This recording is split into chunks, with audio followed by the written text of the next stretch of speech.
Hey, it is time for Money Tuesday, and if you're looking at investments to protect yourself against inflation, you might want to look into bonds. Now, we're not talking your typical savings bonds. We're talking about the Series I savings bonds. And what does it take now to make some money off that investment? Marshall Clay with the Welch Group joins us now to explain what that is. Good to see you this morning, Marshall.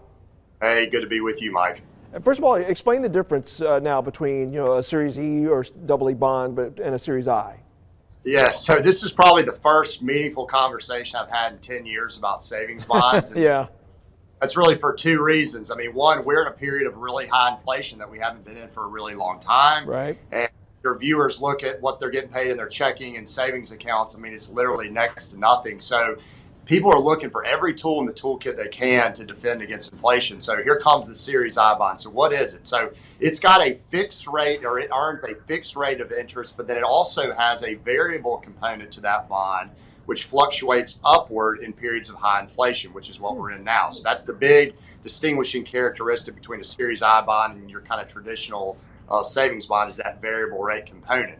Right. Now, there's some advantages of owning this right now. It earns interest tax-free at the state level. Now, it's taxable at the federal level, but if you use it for qualified education, that interest earns tax-free at the federal level. So there's some benefits there. Now, I've given you the dessert. Now I'm going to give you the spinach here. This is the bad, the con of the savings I bond. So you have to own the bond for at least 1 year.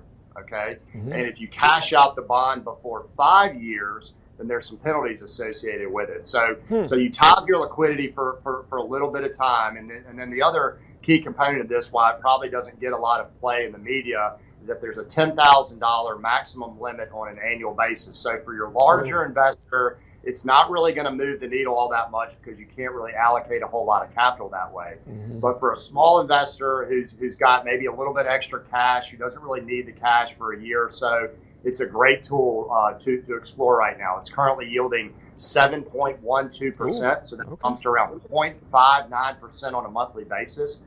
Now that interest is readjusted every 6 months. So if we see CPI, if we see inflation start to drift lower, the variable component of that bond is going to drift lower as well. So it's variable, it's going to move on you a little bit. But the good news is, even if we get in a period of deflation, you can't lose money. So it's a low risk, risk-free investment. So you don't have to worry about it turning negative on you. All right, well, some good information on a possible option there. Marshall Clay with Welch Group. We do appreciate it. Happy Thanksgiving to you and your family.